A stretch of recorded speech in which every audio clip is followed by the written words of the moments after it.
Bonsoir à tous et bienvenue dans ce point de l'actualité. Après la direction et structure sous sa tutelle, la ministre de la fonction publique rencontre les centrales et organisations syndicales. C'était hier en fin d'après-midi. Amdésiré Oloto veut veiller à la bonne marche de l'administration ivoirienne. C'est une rencontre de prise de contact avec ses signataires de la trêve sociale de 5 ans. C'était en 2017. Elle vise à obtenir l'engagement à travailler pour la préservation et l'amélioration des acquis sociaux.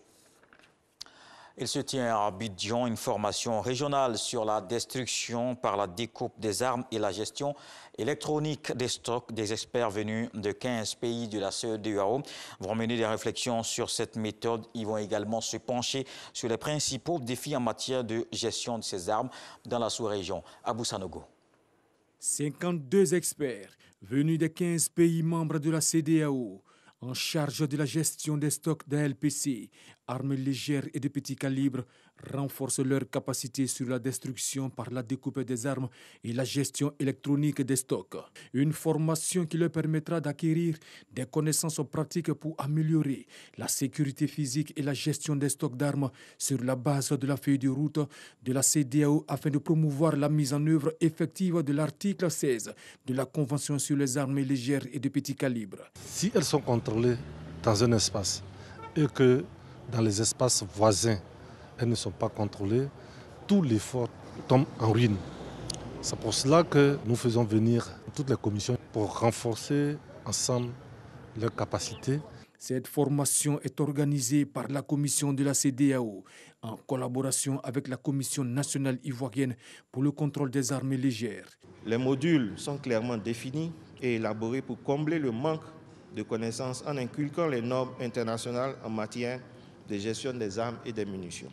Le président de la République de Côte d'Ivoire, son Excellence Alassane Ouattara, qui tient au respect par la Côte d'Ivoire de ses engagements internationaux et qui, à la pleine mesure de la dangerosité des ALPC, lorsque celles-ci sont hors de contrôle, a fait de la destruction de ce type d'armes suscitées et des mines antipersonnelles une réalité depuis 2012. La formation régionale va s'étendre sur 5 jours. Elle est organisée dans le cadre du programme régional d'appui au mandat de la paix, la sécurité et la stabilité régionale de la CEDEAO, financée par l'Union européenne à hauteur de 27 millions d'euros. La ministre de la Femme, de la Famille veille à la protection de l'enfant. Nassene Batouré s'est rendue dans 2 communes, Yopougon et Yatekoubé. Elle a rendu visite à des fillettes victimes de maltraitance et de viol. La ministre leur apporte le soutien du gouvernement dans cette épreuve. La ministre de la Femme, de la Famille et de l'Enfant veut mettre fin à ces pratiques. Elle annonce la tolérance zéro contre les auteurs. Dans le reste de l'actualité, une nouvelle attaque de Boko Haram a eu lieu ce matin dans la région du lac Tchad. Ce mardi, un groupe des islamistes a attaqué un poste avancé de l'armée situé à Litri dans le département de Kayar vers 5 h du matin.